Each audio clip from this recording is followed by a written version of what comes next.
Bapak Ibu, saudara-saudari yang terkasih, mari kita menandai diri kita dengan tanda kemenangan Kristus. Dalam nama Bapa dan Putra dan Roh Kudus. Amin. Allah Bapa yang Maha Kuasa dan Kekal, kami mengucap syukur dan berterima kasih kepadamu atas karya keselamatanmu yang Engkau berikan kepada kami melalui Yesus Kristus. Ia telah menebus dosa kami. Kami bersyukur atas rahmat keselamatan itu, dan kami mohon kepadamu, urapilah kami dengan Roh Kudus, agar kami mampu melaksanakan firman kebenaran-Mu di dalam kehidupan harian kami. Inilah doa kami, ya Tuhan, yang kami naikkan ke hadirat-Mu dengan perantaran Kristus Tuhan kami. Amin. Tuhan bersamamu Dan bersama rohmu. Inilah Injil suci menurut Lukas. Dimuliakanlah Tuhan.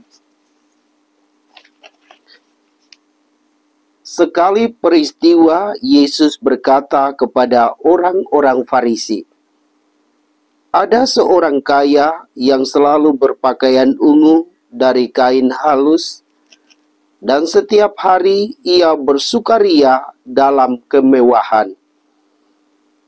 Ada pula seorang pengemis bernama Lazarus. Badannya penuh dengan borok. Ia berbaring dekat pintu rumah orang kaya itu, dan ingin menghilangkan laparnya dengan apa yang jatuh dari meja orang kaya itu. Malahan, anjing-anjing datang dan menjilat boroknya. Kemudian matilah orang miskin itu, lalu dibawa oleh malaikat-malaikat ke pangkuan Abraham. Orang kaya itu juga mati, lalu dikubur. Sementara menderita sengsara di alam maut, ia memandang ke atas, dan dari jauh dilihatnya Abraham dan Lazarus duduk di pangkuannya. Lalu ia berseru, 'Bapa Abraham, kasihanilah aku.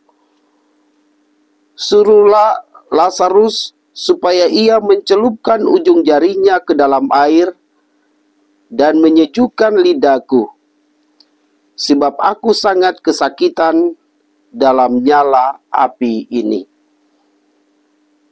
Tetapi Abraham berkata, 'Anak, ingatlah, engkau telah menerima segala yang baik semasa hidupmu, sedangkan Lazarus segala yang buruk. Sekarang di sini dia mendapat penghiburan, dan engkau sangat menderita. Selain itu, di antara kami dan engkau terbentang jurang yang tak terseberangi, supaya mereka yang mau pergi dari sini kepadamu, ataupun mereka yang mau datang dari situ kepada kami, tidak dapat menyeberang.' Kata orang itu, 'Kalau demikian, aku minta kepadamu, Bapa, supaya engkau menyuruh dia ke rumah ayahku. Sebab masih ada 5 orang saudaraku, supaya ia memperingatkan mereka dengan sungguh-sungguh, agar mereka kelak jangan masuk ke dalam tempat penderitaan ini.' Tetapi Abraham berkata, 'Mereka memiliki kesaksian Musa dan para nabi. Baiklah mereka mendengarkannya.' Jawab orang itu, 'Tidak, Bapa Abraham. Tetapi jika ada seorang yang datang dari antara orang mati kepada mereka, mereka akan bertobat.'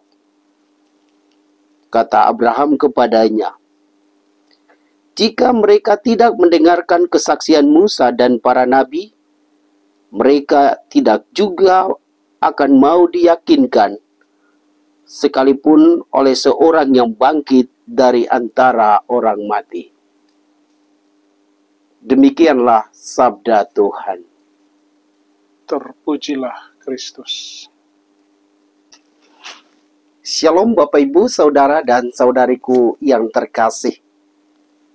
Kisah tentang orang kaya dan Lazarus acap kali kita dengar. Lalu apa yang mesti kita pelajari dari kisah ini? Yang mesti kita pelajari dari kisah ini adalah kita mesti berbagi apa yang kita punya kepada orang-orang yang ada di sekitar kita. Jangan kita seperti orang kaya yang tidak membagikan hartanya atau makanannya kepada orang miskin seperti Lazarus. Bapak, Ibu, Saudara, dan Saudariku yang terkasih. Belakangan ini, orang lebih mementingkan dirinya sendiri. Sehingga apa yang ia dapat dari usahanya, ia gunakan hanya untuk kepentingan dirinya sendiri. Sedangkan firman Tuhan hari ini mau mengajak kita untuk berbagi dengan sukacita. Berbagi apa yang kita miliki kepada orang-orang yang tinggal bersama kita atau yang tinggal di sekitar kita. Karena jika kita melakukan hal ini, maka kelak kita akan berbahagia di sorga seperti orang miskin yang diceritakan oleh penginjil Lukas itu. Akan tetapi jika kita seperti seorang kaya yang hanya mementingkan diri kita sendiri, maka kelak ketika kita kembali kepada Tuhan, tidak ada tempat bagi kita di sana. Bisa jadi kita akan ditempatkan di neraka, seperti yang diceritakan tadi. Orang kaya itu menderita di dalam api yang bernyala-nyala. Sehingga ia memohon kepada Bapa Abraham untuk menyuruh Lazarus mencelupkan jarinya atau tangannya ke dalam air lalu memberikannya kepadanya. Tetapi Bapak Abraham katakan, antara sorga dan neraka, antara tempat yang nyaman dengan tempat yang tidak nyaman itu, ada jurang pemisah yang tidak bisa diseberangi. Untuk itu, mari semasa hidup kita, baiklah kita mencontohi seorang yang miskin, yang selalu mengandalkan Tuhan di dalam hidupnya, yang selalu berbagi apa yang ia punya kepada orang lain. Dengan demikian, ketika Tuhan melihat kebaikan itu, dan sudah saatnya kita kembali kepada Tuhan, kita akan mendapat tempat di dalam kerajaan sorga. Bapak, Ibu, Saudara, dan Saudariku yang terkasih, mari kita selalu mengandalkan Tuhan di dalam hidup ini.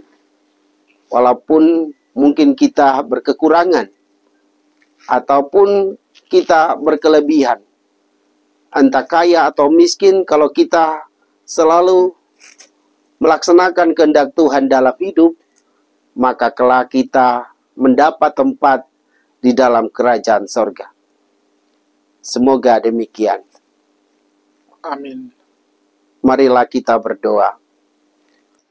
Allah Bapa yang Maha Kuasa dan Kekal, bantulah kami dengan Roh Kudus, agar kami hidup seturut kehendak-Mu, berbagi apa yang kami punya kepada orang lain.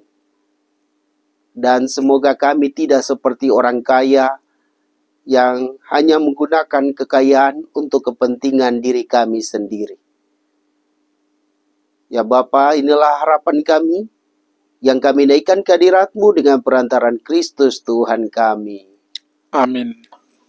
Semoga Bapak, Ibu, saudara-saudari diberkati dan dibimbing oleh Allah yang Maha Kuasa, Bapa dan Putra dan Roh Kudus. Amin.